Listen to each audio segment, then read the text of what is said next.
সম্ভবত বল পাচ্ছিল, বল মাঠের বাইরে করে থ্রোয়িং, পলাশ সোনালতিদের অনুকূলে।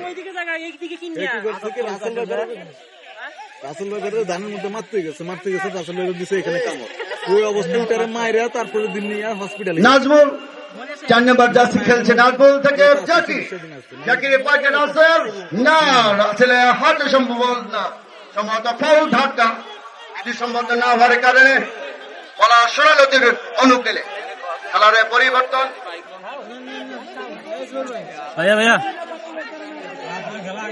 সম্ভবত খেলোয়াড়ের পরিবর্তন আমরা দেখতে পাচ্ছি। খেলা আগেরটা আছে নাকি নাই সেটা জানি না।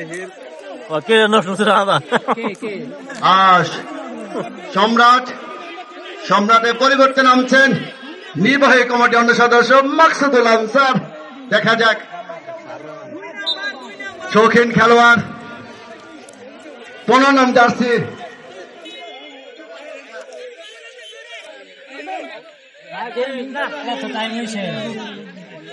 গোলমজুর শট, আবার ফাউল সম্ভবত। রেফারি বাসি রাসেলের ধাক্কা বিধি সম্ভবত না হওয়ার কারণে ঢাকার সোনালতি অনুকূলে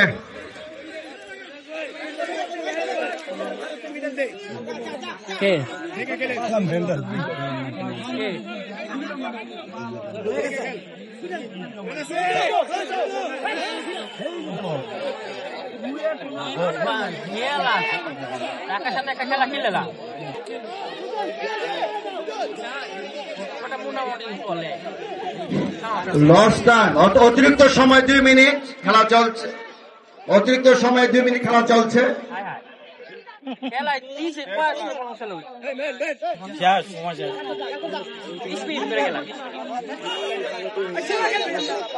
অতিরিক্ত সময় খেলা চলছে, যে কোনো সময় আজকে খেলা রেফারি শেষ বাঁশি বাজাবেন। ঢাকা সোনালতি 3-1 গোলে গিয়েছেন। দেখা যাক পেয়েছেন